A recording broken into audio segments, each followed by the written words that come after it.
Making Mastery Learning a reality one day at a time. John Bergman here.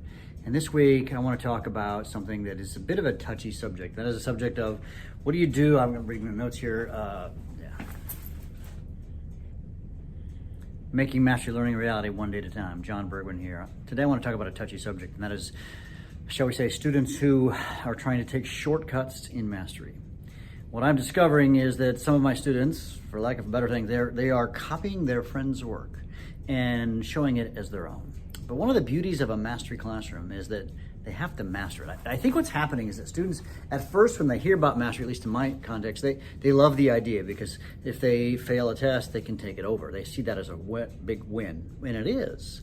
But it also means they have to actually master the content. And what's been happening the last few days is that we've hit a pretty difficult concept in my chemistry class that students have struggled with since I started teaching in 1980, whatever it was, 6. So it's a very difficult topic that students have always struggled with.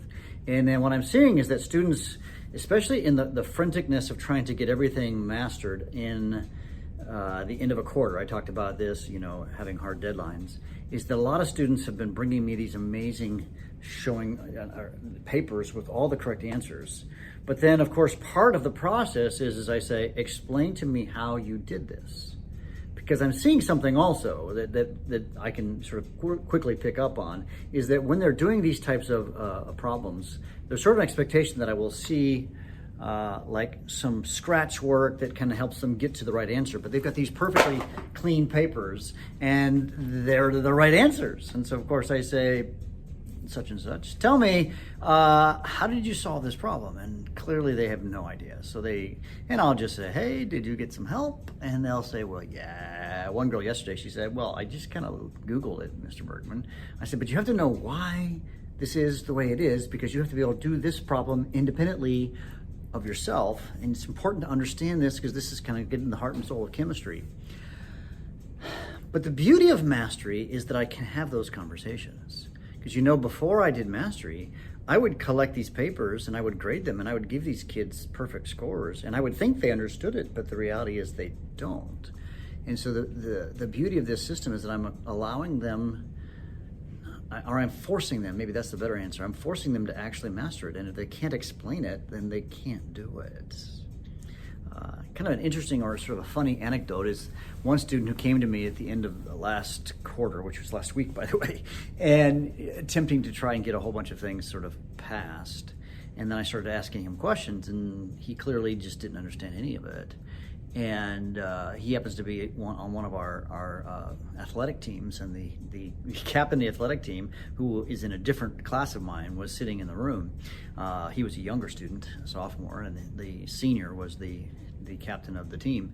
And I turned to the captain, who's a great kid and one of the students that I admire here at the school, and I said, dude, what are you gonna, what's up with your player here? And he said, oh my, we're gonna have a conversation.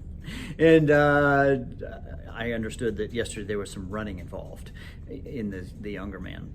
And so this young man kind of made a bad choice. He didn't do his work. He didn't do it with excellence. He hadn't really mastered it.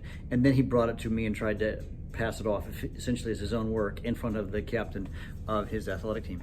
And I called him on it.